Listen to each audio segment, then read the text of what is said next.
What's up, guys? Welcome back to another edition of 101 Sports and Cards Sports Card episode. As always, I'm Nathan Holloway, and with me, Cheater Trash. What's going on? So, we got some stuff to talk about today, actually. Some not so good news and some actually kind of good news.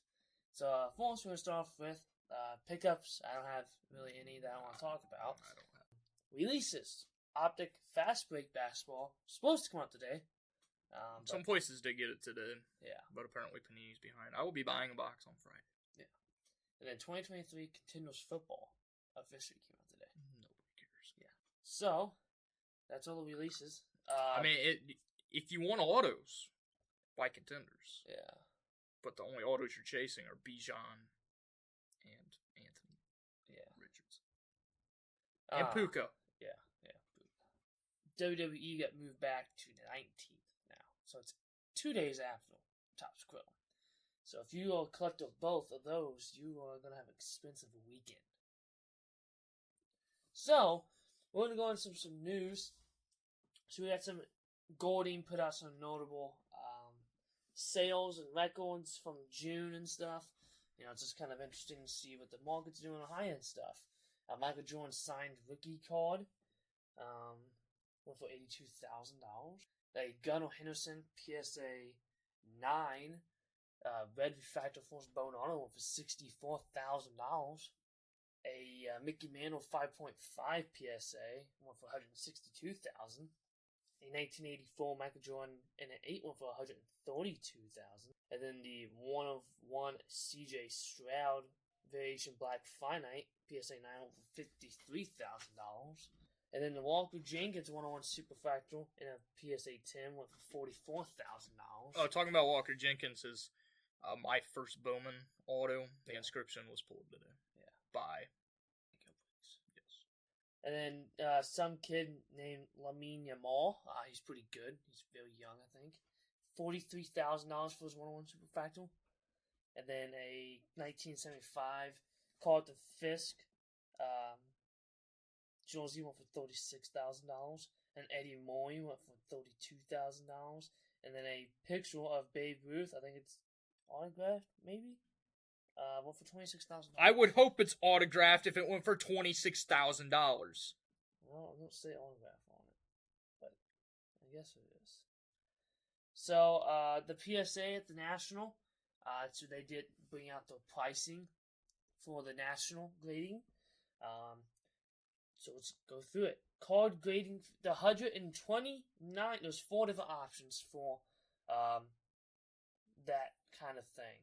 $129 is a $2,500 declared value, is end of the show. For $249, it's a $5,000 declared value. You get it by the end of the day.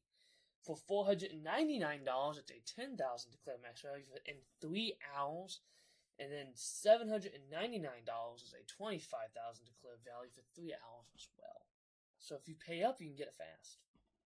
And then a really good thing I think Topps needed to do was the Topps Exchange program for the National. This is only for the National, which kind of sucks. But it's the same thing as Panini. Allows redemptions that have been open for 100 plus days to exchange it for new sealed product, which is the exchange boxes. The boxes will contain 1 autograph card, a card from a previous product where redemptions have expired, but the card values range from $50 to $7,500. And for every $100 in open redemption value, collectors can exchange the redemptions for 1 Topps Exchange box. And there was a max limit of 10 per collector. So you can get some monsters in here. So here's some of like the featured ones you can get. A Shohei Ohtani 1983 designed rookie auto /225. A Bryce Harper Will 1 auto from 2017. I want that price. Han Solo, pretty nice, which is Harrison Ford, if you didn't know. And 1/1 Derek Jeter Museum, it looks like wood. Then a Jude Bellingham. And I think it's a mixed sports, and the only things they have is... It's not just sports. Well, true, because they also have Star Wars now. But I like it. I think it's a good idea. I think it's about time they did it, because, some redemptions you just don't get fulfilled. for a long time, or like it sucks that you can't do it without the national, but it's all right. Do you have any open redemptions? No, not anymore. You got the. I have one from Panini. Oh.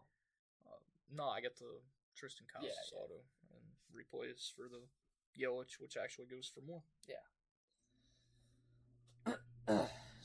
Plus they sent me 3 packs as well. Of what? They sent me a 2021 Topps Holiday pack, a 2022 Stadium Club Chrome pack, and then something else. They were trash. I think the best rookie I got out of it was Jose Siri. Nice. So now we gotta get to some pretty some news. The not so good news. $2 million worth of vintage cards was stolen at the Dallas Card Show. The whole case got stolen. This was like planned like a GTA heist board. These guys knew what they were doing, except for that they forgot there was cameras, and they got all the faces. So, but I mean, they had it all planned out and everything. $2 million in cards were stolen, which that's a lot of money. There's a lot of. Hey, if you recover it, they're gonna pay you though. Yeah, there's a lot of talk going on how to prevent it and what shows should do. What do you? A lot of people think it's the vendor's fault. I don't think it's the vendor's fault. Yeah, you should be paying more attention to if you have that much money in how cards. do you lose a whole case? It was like a Zion case. They just swiped it. But there was like in a conversation, they were distracted. There was like three or four people in this, and they had each person talking to someone. One guy was just came by, took it. So I think it was at the end of the show too. So I think that it's not his fault. It's never the person's. Yes, if you have that much money in cards, you can probably afford to have a couple people just stand there and watch your stuff. Which is why I always bring a couple people with me to shows, no matter how big it is, because there's always, some greasy people out there. But let's start with this. How to prevent your cards getting stolen at shows and stuff? Have more people. More people. That's it. What else do you want me to say? I mean, if you're setting up, make sure you have a case, like an actual case. Don't set your cards out on the table by itself. Buy a case, $60. Or if you're a younger kid, have your dad make one out of wood. They're not that hard to make. As long as put your hide-all stuff in cases, and just always just keep your head on a swivel. I mean, don't keep stuff under the table. Yeah, because you see a lot of people keep it there. Like a case or something under the table with more cards to fill in. Keep it behind because you usually aren't looking under the table. Yeah, and if you do put stuff under the table, have a tablecloth covering it so you can see that someone's going under there.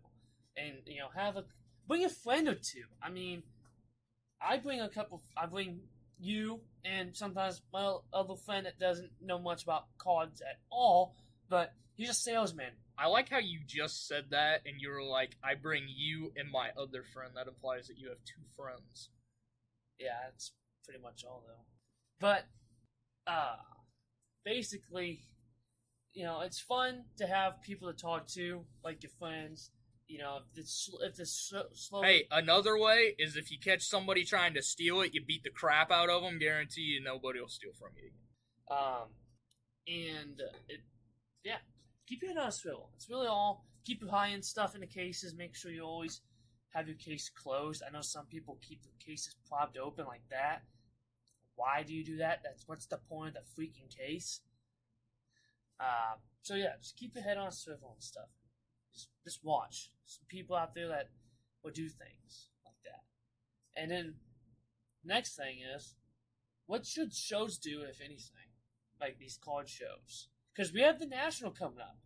A lot of people are getting kind of sketched out that's going to happen. There is going to be something happening like this at the National. Something will happen. Extra security. Yeah. But it's going to cost you more to come into the show. So will you be willing to pay more to get into the show?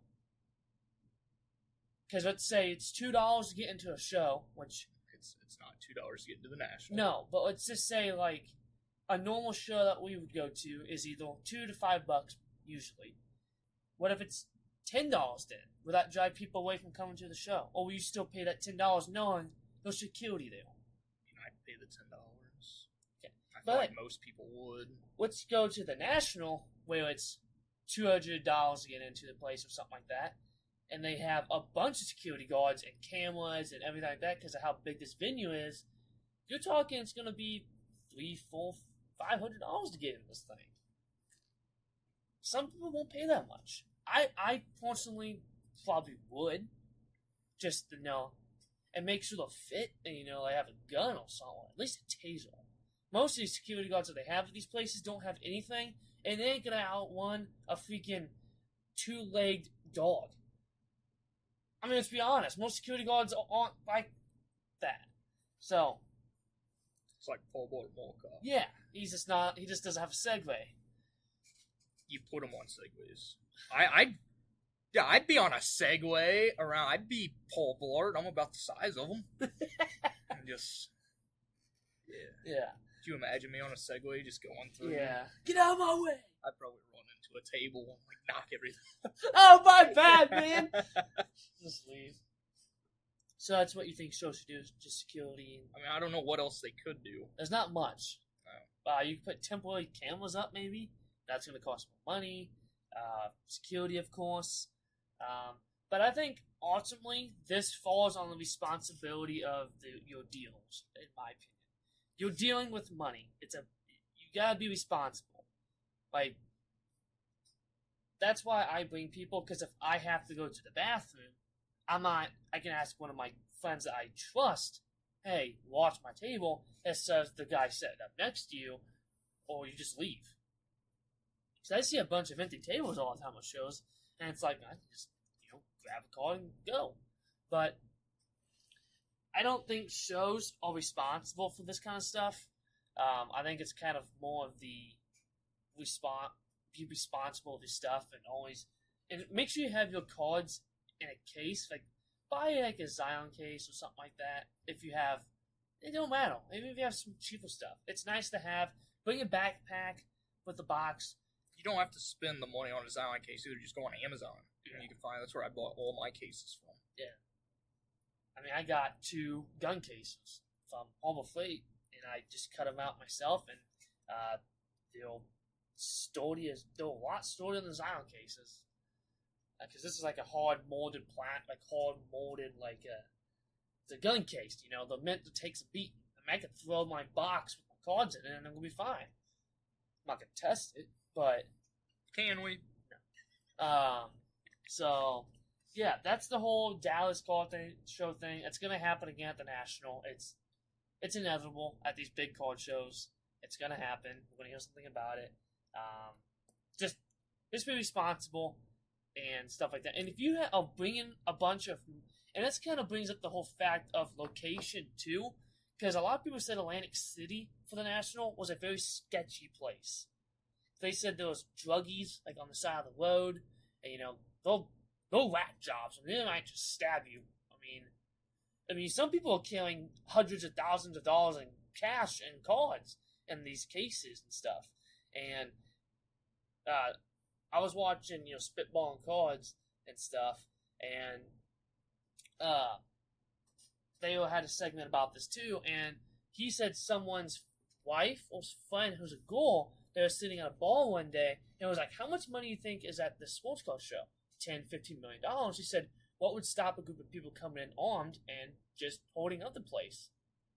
You go to a decent shy show, it just come guns blazing, hold up the place. You can get out there like a fat lad. Some of these sports car clubs would probably put the wives on the line for the cards. So, I win it for my stuff. It's not my PC stuff. Take it. I don't care. I have Kale, but, it's not my PC stuff. You just don't turn your back and, get swiped in the head by a box or something. Or stabbed. I do have a knife usually on me. or just don't steal. Yeah, be smart, kids. Because you will get caught. Yeah. Eventually. Especially because most of the people who don't get caught, they continue to do it until they get caught. Or they sell it a stupid way. And then these people at the Dallas Card Show is going to face a lot of time because it's a FBI. Like, it's a lot of money. So speaking of other stuff in the hobby of, kind of like scary stuff, because, because,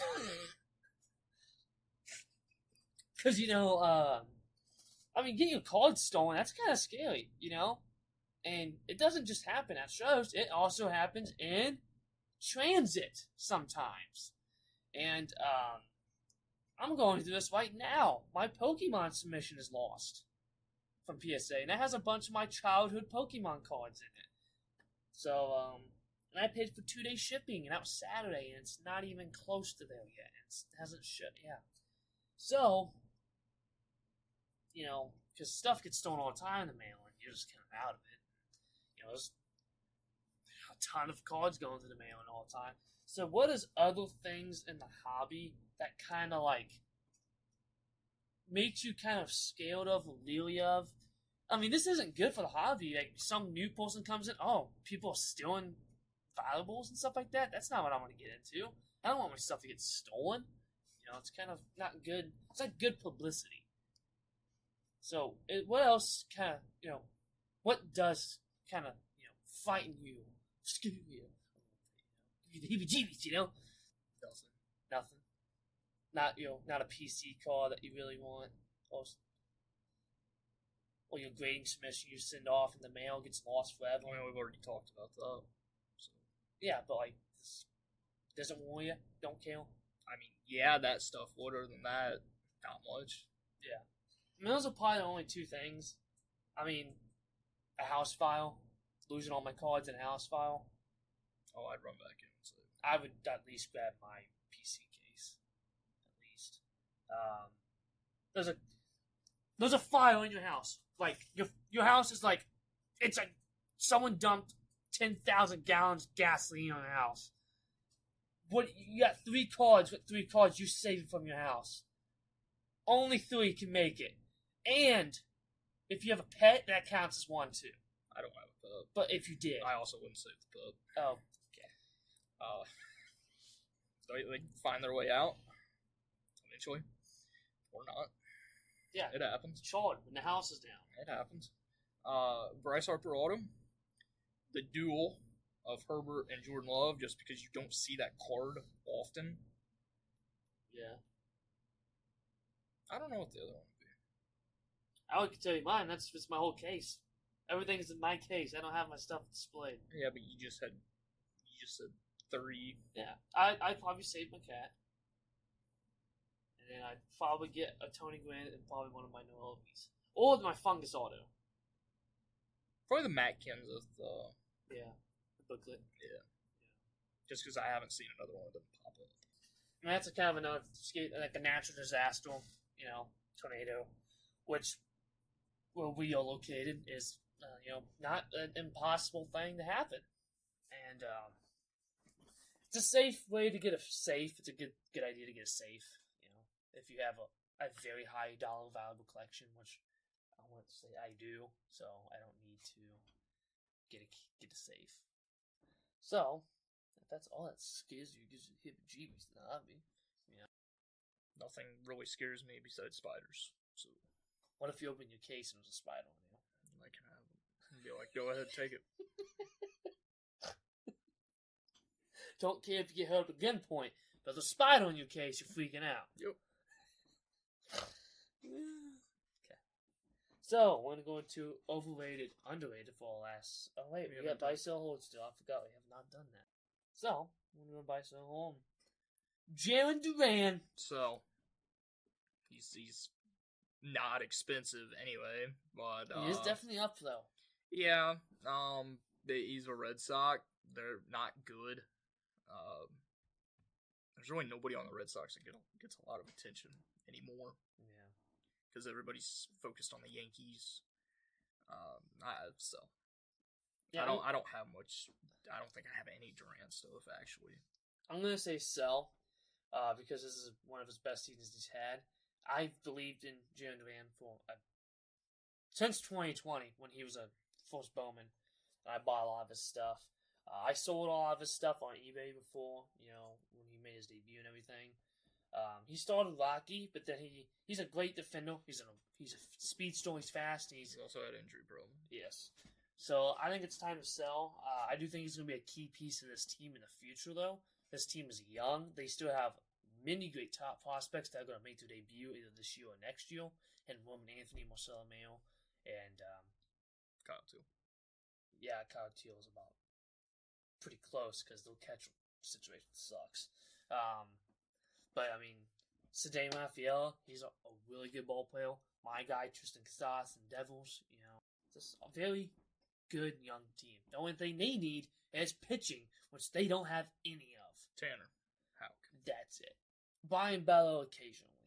That's false. Dude has like a 7 ERA. Yeah. I guarantee you they regret signing him to that contract. Yeah. So our next guy is a guy from my Reds that has been playing absolutely amazing in Reese Hines. So. Yeah, it's time to sell Reese Hines. Never even heard of the dude. He was a very high-end prospect, like, way back then. Like, I mean, he's an old prospect. I think he's like 24. So, yeah. I'd sell everybody on the Reds, besides Ellie, because Ellie's the only one that gets recognition. You want people to sell Noel so that you can buy them. Yeah, cheap. Yeah. Next guy, Yankee legend, Ben Rice. Right now, all he has for really anything is Topps Now. I don't think he has Bowman cards. And if you have one of them, sell it because they're going for like $2,000. Which is stupid. He will be in next year's more than likely Series 1. I'd buy whenever that happens. If you have any of the Topps Now, sell it. He's going to be batting. He's proven that he can actually play. He can play catcher and first base. And of course, they really don't have a catcher. Yankees don't really have a catcher. Right? Austin Wells. He hasn't been that good. I think he's horrible. And then they for sure don't have a first baseman because Anthony Rizzo he needs to retire. Although I love my boy Anthony. I loved him whenever he was a Cub. Yeah. Ever since then, he hasn't really been the same.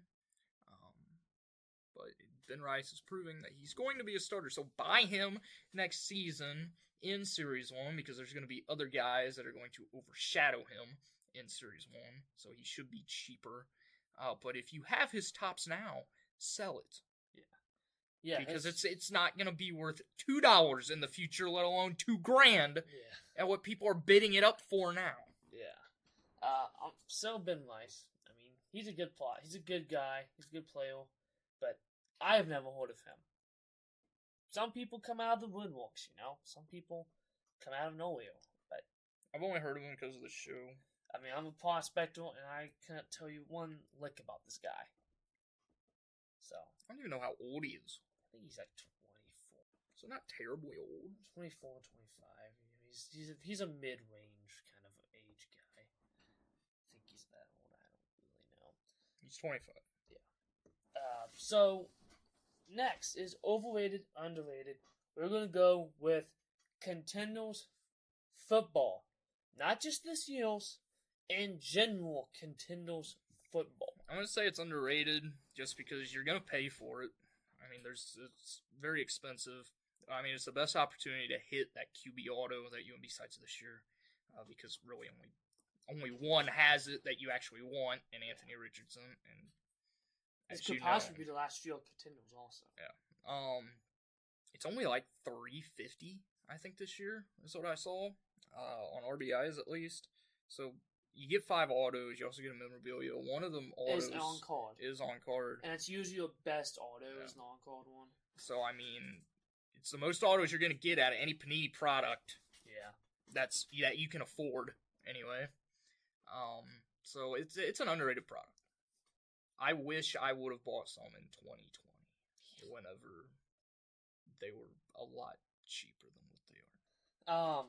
Contenders is a brand name when it comes to football card collecting. It is the cream of the crop auto of the top football players of all time.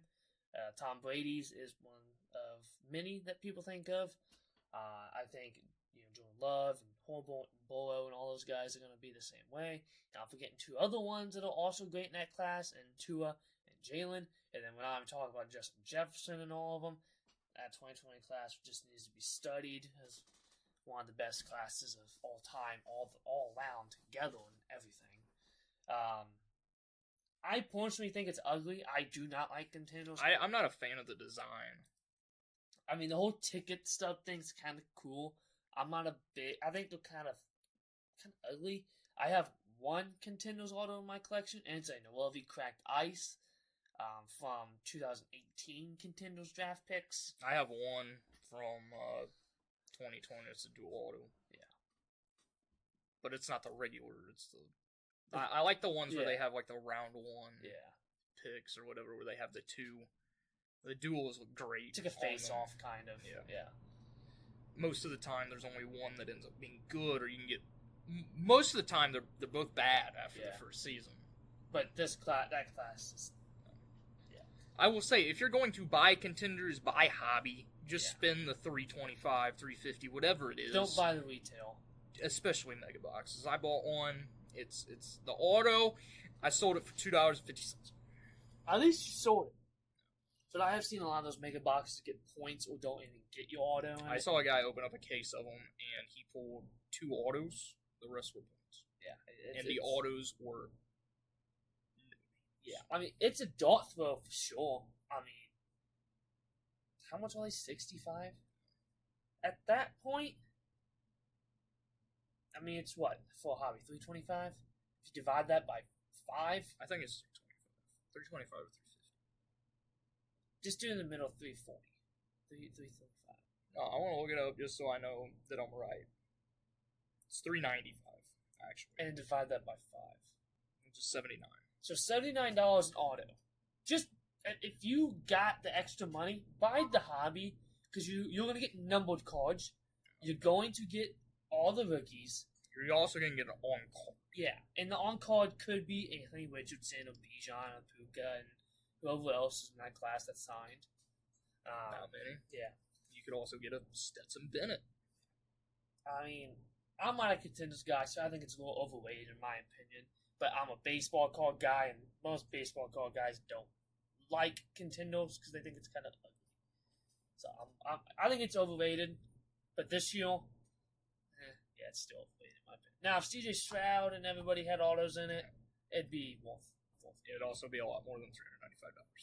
Yeah, probably about $595. It would be more than that. Yeah. But yeah, that's all I have. You got anything else you want to add? So thank you guys for listening. Next week, our Buy Sell Hold segment will be based off of all guys that we could see be traded at the MLB trade deadline, which is a couple weeks away, August 1st. Yeah. So thank you guys for listening. Come back here next week, and as always, keep on collecting.